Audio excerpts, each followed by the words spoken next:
Chaque jour, Charles et Carole vous présentent la leçon de l'école du sabbat.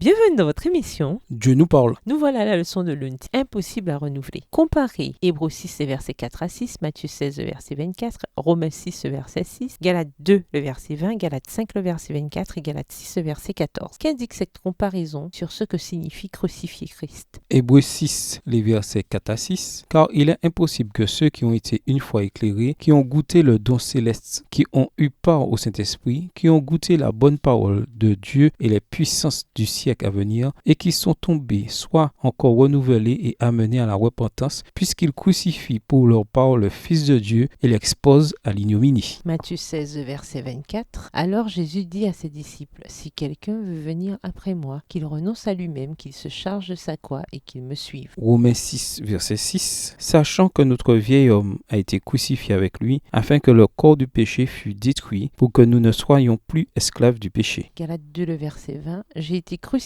avec Christ, et si je vis, ce n'est plus moi qui vis, c'est Christ qui vit en moi. Si je vis maintenant dans la chair, je vis dans la foi au Fils de Dieu, qui m'a aimé et qui s'est livré lui-même pour moi. Galates 5, verset 24. Ceux qui sont à Jésus-Christ ont crucifié la chair avec ses passions et ses désirs. Galates 6, verset 14. Pour ce qui me concerne, loin de moi la pensée de me glorifier d'autre chose que de la croix de notre Seigneur Jésus-Christ, par qui le monde est crucifié pour moi, comme je le suis pour le monde. Le texte original en grec met l'accent sur le mot impossible. Il est impossible pour Dieu de renouveler à la repentance, version Darby, ceux qui sont tombés parce qu'ils crucifient à nouveau le Fils de Dieu, Hébreux 6, verset 6. Paul veut souligner qu'il n'y a aucun moyen de salut à part Christ, Acte 4, verset 12. Le salut par un autre moyen est tout aussi impossible qu'il est impossible pour Dieu de mentir, Hébreux 6, verset 18, ou que ça l'est de plaire à Dieu sans la foi, Hébreux 11, verset 6. Crucifier à nouveau le Fils de Dieu est une expression imagée qui cherche à décrire quelque chose qui arrive dans la relation personnelle entre Jésus et le croyant. Quand les chefs religieux ont crucifié Jésus, ils l'ont fait parce que Jésus représentait une menace pour leur suprématie et leur autonomie. Ils espéraient ainsi éliminer Jésus en tant que personne et détruire un ennemi puissant et dangereux. De la même manière, l'Évangile défie la souveraineté et d'autodétermination de l'individu sur le plan le plus fondamental. L'essence de la vie chrétienne, c'est de prendre sa croix et de renoncer à soi-même. Matthieu 16, verset 24. Cela signifie crucifier le monde, Galates 6, verset 14. L'homme ancien, Romains 6, verset 6. Et la chair avec ses passions et ses désirs, Galates 5, verset 24. Le but de la vie chrétienne, c'est que nous subissions un genre de mort. À moins de faire l'expérience de cette mort à soi-même, nous ne pouvons recevoir la nouvelle vie que Dieu veut nous donner. Romains 6, verset 1 à 11. La lutte entre Jésus et le moi est une lutte à mort. Romains 8,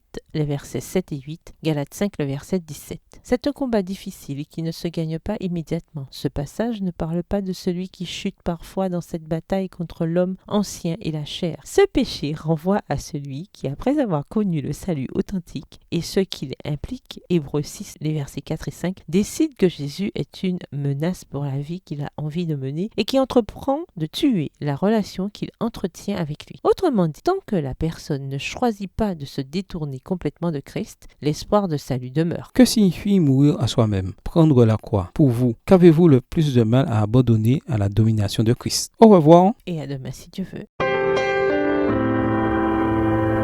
Dieu nous parle. Chaque jour, Charles et Carole vous présentent la leçon de l'école du sabbat.